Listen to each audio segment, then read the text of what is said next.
If you want to continue to follow our adventure, click subscribe. So you don't miss anything, click the bell notification. Pretty fantastic view. I climbed up top of the hill here at our campground here near Grants, New Mexico. And man, that'll take your breath away. Down there's the truck. I don't know, can you see it? Let's see. Roughly right there, I think. It's in the 60s today, really windy. And so I've climbed up here. There's more mountain range or whatever you want to call these hills behind me. Been asked a couple times now that we're here in New Mexico. I guess this is desert, or at least the beginnings of a desert, if we're surviving the heat okay. Well, quite honestly, it's not been that hot. Last night it was down in the 40s. Right now it's in, I think, 63 degrees. Yesterday got up to 83, 84 degrees. So no, it's been very comfortable temperatures. But of course, people want to know how we're going to stay cool, and we don't have an air conditioner. But before I get into that, you know, there's things you have to learn when you travel around that you've never experienced before. You would think living in a country, you would kind of understand how things work. In the desert, I guess the only thing I really knew is it's hot, dry, no water, no rain. And this morning I woke up and I checked the weather app just to see what the temperatures would be, and it said, hey, there's a severe weather alert.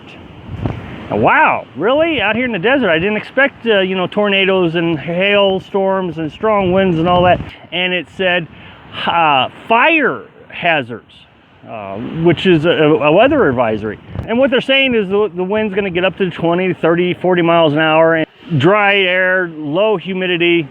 But underneath that warning, there was another warning that says there's a smoke warning from the fires going on what they say, east of Phoenix, Arizona. The smoke is going to head this way, and they talk about different visibility levels. And if it's a 5-mile visibility, if you're over 65 years old, you need to take shelter.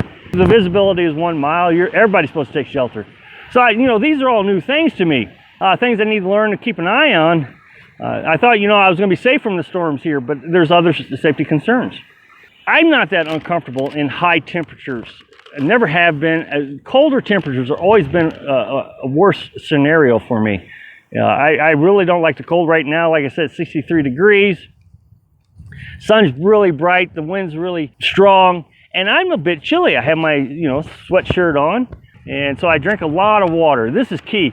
If you don't have an air conditioner and you're going to be outside and outdoors, make sure you wear sunscreen.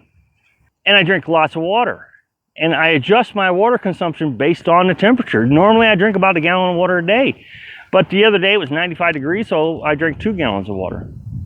Now the camper does really well at cooling us down. I'm not saying it's cooler than outside temperature, but we have a fan that keeps things circulated. The camper is white, and so it reflects a lot of the sunlight. It does a really good job with that too. We have 2 windows. We keep the windows open. We run a fan, a cross breeze between the 2 windows. We keep the back door open. Now, the problem with having the back door open is the sun shines in. So we have a screen, a little netting that we bought at Walmart.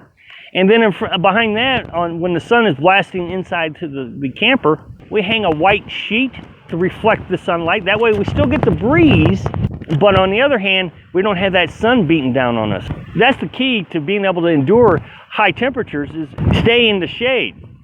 Fan, we have a $20 fan that runs off AC, DC, and battery operated. Now, one of the things we do seem to have a problem with is the fridge. Now, the other day I told you that 3-way fridges don't cool down like the way a regular house fridge does. A 3-way fridge only cools down, I think 30 or 40 degrees below outside temperature.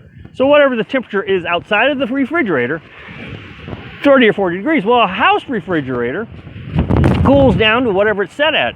If the refrigerator is set between 35 and 40 degrees, then that's what it will cool down to. The problem is when the temperature outside the refrigerator is really warm, it just runs all the time. Well, that's the problem we have, is our fridge runs all the time when it gets really hot. That means that it's drawing energy from my battery bank. Now, my battery bank can run my refrigerator, my computers and everything for a full 24 hours. But I charge my battery up twice a day, 3 hours in the morning and 3 hours in the evening. So I never get into a range where I might damage my battery. You're not supposed to have a battery go down 12.3 volts. That being said, yesterday it got up to 83 degrees, and I noticed the refrigerator it wouldn't shut off, and my battery bank was getting down to, I don't know, it was down probably 12.3 volts.